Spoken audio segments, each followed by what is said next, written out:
Morning morning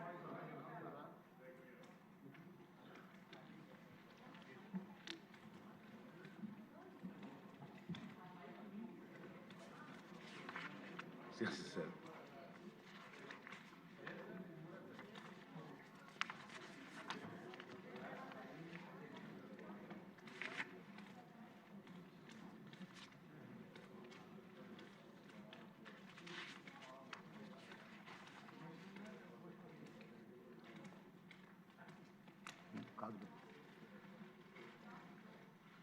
okay అండి.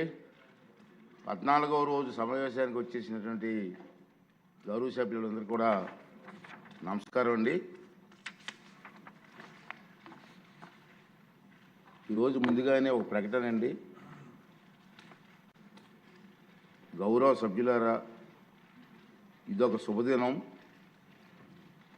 భారతీయ సంతతికి చెందినటువంటి అభిగామి సునీత విలియమ్స్ గారు ఈ తెల్లవారుజామున భూమిపైకి సురక్షితంగా తిరిగి వచ్చారు. సహా ఆమెగామి యారీ యూజిన్ విల్మోర్తో కలిసి అంతర్జాతీయ అంతరిక్ష కేంద్రానికి గత జూన్లో చేరుకున్న సంగతి మనకు తెలుసు. సునీత విలియమ్స్ గారు అంతరిక్షంలో 286 రోజులు సుదీర్ఘ కాలం గడిపారు. సునీత విలియమ్స్ గారు ఇది 3వ అంతరిక్ష యాత్ర. ఆమె మొత్తం 608 రోజులు అంతరిక్షంలోనే గడిపిన సంగతి మీ అందరికీ తెలుసు. ఈ వ్యోమగాముల జీవనయానం యావత్తు మానవాళికి స్ఫూర్తిదాయకం. వారి శాస్త్రీయ పరిశోధన పట్ల వారికి ఉన్న ఆసక్తి, పట్టుదల, అత్యంత క్లిష్ట పరిస్థితుల్లో ప్రాణాలను సైతం పణంగా పెట్టేందుకు సిద్ధపడే ధైర్య సాహసాలు మానవాళి నిరంతర ప్రగతికి సోపానాలు అవుతాయని సునీత విలియమ్స్ గారు యారీ విలియమ్స్ గారు ఈ శుభ సందర్భమున నా తరపున ఈ సభ తరపున స్వాగతం, అభినందనలు, శుభాకాంక్షలు తెలియజేస్తున్నాను. ఇప్పుడు క్వశ్చన్ ఎవరండి? ఫస్ట్ క్వశ్చన్, వైసీపీ ఎమ్మెల్యే రాలేదు అంచేత ఆన్సర్ ఇచ్చినట్టుగా భావించవలసిందిగా కోరుతున్నాను. సెకండ్ క్వశ్చన్ 566 వ్యవసాయ శాఖ మంత్రి గారు.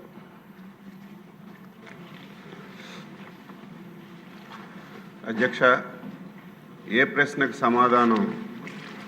అన్ని సౌకర్యాలను కల్పించిన మొత్తం 340 సంచార వాహనాలను టాటా మోటార్స్ లిమిటెడ్కి చెందిన వాటిని 2 దశల్లో కొనుగోలు చేయడం అయింది. బి ప్రశ్నకు సమాధానం పరికరాల ఖర్చులు, వాహన కొనుగోలు వ్యయం మరియు ఫ్యాబ్రికేషన్ ఖర్చుల్లో చేర్చబడినవి. ఇందులో వెటర్నరీ డయాగ్నాస్టిక్స్ కిట్లు, వైద్య సామగ్రి మరియు పెద్ద జంతువుల కోసం హైడ్రాలిక్ లిఫ్ట్ సౌకర్యాలు ఉన్నాయి. పరికరాల సేకరణకు ప్రత్యేక నెలవారీ ఖర్చు లేదు, ఎందుకనగా ఖర్చును ప్రారంభ కొనుగోలు మరియు ఫ్యాబ్రికేషన్లో చేర్చడమైంది. సి ప్రశ్నకు సమాధానం ఆపరేషన్స్ అండ్ నిర్వహణ O&M ఈటరింగ్ ద్వారా measures and EMRI green health సర్వీసులు అప్పచెప్పడమైంది. ఆపరేషన్ అండ్ నిర్వహణకు మే 2022 నుండి చెల్లించవలసిన మొత్తం 148.07 కోట్లు, మే 2024 వరకు చెల్లించిన మొత్తం 110.07 కోట్లు, చెల్లించవలసిన బకాయిలు 38 కోట్లు. MAVC సేవలు నిర్వహించడానికి 1962 కాల్ సెంటర్ 20 సీట్ల సామర్థ్యంతో 24/7 నిర్వహించబడుతుంది. ప్రతి MAVC సిబ్బందిని అనగా ఒక పశు వైద్యుడు, ఒక పారావెట్, మరియు ఒక డ్రైవర్ కమ్ అటెండర్ మరియు మందులు, డయాగ్నోస్టిక్ కిట్లు మరియు నిర్వహణ సహాయంతో కూడి ఉంటుంది. ఈ ప్రశ్నకు సమాధానం పారదర్శకత. ఈ టెండరింగ్ ప్రక్రియ ద్వారా టాటా మోటార్స్ లిమిటెడ్ను ఎంపిక చేయడమైంది.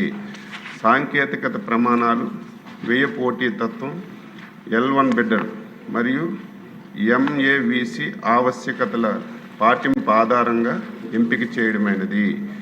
MVU మరియు కాల్ సెంటర్ ఆపరేషన్స్ అండ్ నిర్వహణ కోసం measures and EMRI green health సర్వీసులను టెక్నికల్ మరియు ఆర్థిక మూల్యాంకనం జరిపి ఈ టెండర్స్ ఆధారంగా ఎంపిక చేయడమైంది. కాల్ సెంటర్ నిర్వహించడానికి మందులు సరఫరా, వాహన నిర్వహణ మరియు సిబ్బంది విషయంలో ఏజెన్సీ పూర్తిగా బాధ్యత వహించబడుతుంది. ఓనర్ రవికుమార్ గారు. అధ్యక్ష, ధన్యవాదాలు అధ్యక్ష. ఈ రాష్ట్రంలో 340 మొబైల్ వెటర్నరీ వెహికల్స్ తీసుకున్నామని చెప్పారు అధ్యక్ష. అయితే ఇందులో అధ్యక్ష ఇక్కడ వీళ్ళు ఒక వెహికల్ ఇన్క్లూడింగ్ ఇన్బిల్ట్ ఏదైతే ఎక్విప్మెంట్ అని చెప్పారో ఎంతకి కొనుగోలు చేశారు అధ్యక్ష? ఒక ప్రశ్న. ఈరోజు suppose medical and health department వాళ్ళు 108 వాహనం కొంటే దానికి 18 లక్షలు ఇచ్చారు అధ్యక్ష. అదే మన పశు వైద్య వెటనరీ డిపార్ట్మెంట్ వాళ్ళు కొనుగోలు చేసిన దాంట్లో ఒకసారి చూస్తే అధ్యక్ష 38 లక్షలు ఎంతో 36 lakhs అధ్యక్ష. ఇందులో ఏముండాలి అధ్యక్ష? హైడ్రాలిక్ లిఫ్ట్ పెట్టాం కాబట్టి ఒక వెహికల్ ఖరీదు 36 లక్షలుగా నిర్ధారించున్నారు. ఇది గత ప్రభుత్వంలో దోపిడీలో ఇది కూడా ఒక భాగం అధ్యక్ష. వాళ్ళు దేనిని కూడా విడిచిపెట్టలేదు అధ్యక్ష.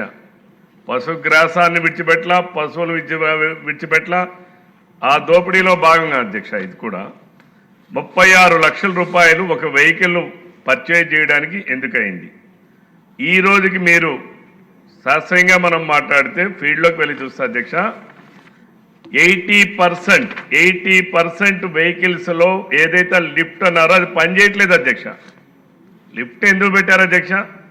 ఎక్కడైనా పశువులు ప్రమాదవశాత్తు కానీ లేదు అనారోగ్య రీత్యా కానీ పశువులు కానీ పడిపోయి ఉంటే దానిని తీసుకెళ్లేదానికి కన్వీనియంట్గా ఉండడం కోసం లిఫ్ట్ పెట్టారు అధ్యక్ష. ఈరోజు 80% వెహికల్స్లో లిఫ్టులు ఏవీ పనిచేయట్లేదు అధ్యక్ష. అలానే అధ్యక్ష ఈరోజు మనం చూస్తే ఇంతవరకు ఆ మొబైల్ వ్యాన్స్ ద్వారా ఎన్ని చికిత్సలు చేశారు అధ్యక్ష? అలాగే రిఫరల్ హాస్పిటల్స్కి ఇక్కడ మన రాష్ట్రంలో నాకు తెలిసి ఎక్కడా కూడా 24/7 పశువుల హాస్పిటల్ లేవు అధ్యక్ష. ఎక్కడా కూడా లేవు అధ్యక్ష 24/7. ఈరోజు అంబులెన్స్లో వెళ్ళినటువంటి పశువుల్ని తీసుకెళ్ళడానికి 24/7 పశువుల హాస్పిటల్ లేనప్పుడు ఏ రకంగా ఎన్ని రిఫరల్ చేశారు, ఎక్కడికి రిఫర్ చేశారు? మనిషి అయితే అరుస్తాడు, లేదు మనిషి అరవలేని పరిస్థితులు ఉంటే పక్కనున్న అటెండెంట్ అయినా అటో ఇటో పరిగెడతాడు అధ్యక్ష. బట్ పశువులు అరవవు అధ్యక్ష. ఎవరికి చెప్పాలి వాటి బాధని? అలానే మెడికల్ అధ్యక్ష అక్కడ వ్యాన్స్లు ఇచ్చేటటువంటిది ప్రాక్టికల్గా నేను ఒక వ్యాన్లో కూడా నేను చూశాను అధ్యక్ష. చాలా తక్కువ మందిలో అధ్యక్ష మెడికల్ ఏదైతే వెటనరీ డిపార్ట్మెంట్ వాళ్ళు కొనుగోలు చేసి హాస్పిటల్స్కి పంపించిన మందులు వేరే అధ్యక్ష, ఏదైతే ఈ వ్యాన్స్లో ఇచ్చేటటువంటి మందులు వేరే అధ్యక్ష. ఏదైనా పశువులకి వాళ్ళు వెళ్ళేటప్పుడు అధ్యక్ష ఒక రోజే వాళ్ళు ట్యాబ్లెట్ మందులు ఇస్తున్నారు అధ్యక్ష. దాని ఫాలోఅప్ అయితే ఫీల్డ్లో లేదు అధ్యక్ష. వాళ్ళు కంపల్సరిగా 5 రోజులు ఫాలోఅప్ చేయాలి అధ్యక్ష. అవేమీ చేయట్లేదు అధ్యక్ష. ఏజెన్సీలకి దోచిపెట్టడం తప్ప ఇక్కడ ఏది జరగట్లేదు అధ్యక్ష. అలాగే దీంట్లో కొన్ని డాక్టర్సే లేరు అధ్యక్ష. మీరు 340 పశు అంబులెన్స్లు ఉన్నాయి, అందులో ఎంతమంది డాక్టర్స్ ఉన్నారు? అసలు మీరు ల్యాబ్ రిపోర్ట్ కూడా ల్యాబ్ ఎక్విప్మెంట్ కూడా పెట్టామని చెప్పారు అధ్యక్ష. నేను అడుగుతా ఉన్నాను, ఈ పశు అంబులెన్స్లో మీరు ల్యాబ్ రిపోర్ట్స్ ఎన్ని చేశారు? ఎన్ని మీకు రిపోర్ట్స్ వచ్చాయి? మీరు రోజువారీ మానిటరింగ్ చేయడానికి ఎక్కడ ఏ రకంగా దీనిని జాగ్రత్తలు తీసుకుంటున్నారు అనేది గౌరవ మంత్రి గారు చెప్పాలి అధ్యక్ష. దీనికి ఈరోజు ఆ రోజు వాహనాలు కొనడానికి అధ్యక్ష కేంద్ర ప్రభుత్వం 60%, రాష్ట్ర ప్రభుత్వం 40% అధ్యక్ష. అంటే మనకిచ్చింది కేంద్ర ప్రభుత్వం 16 లక్షలు ఇచ్చింది అధ్యక్ష.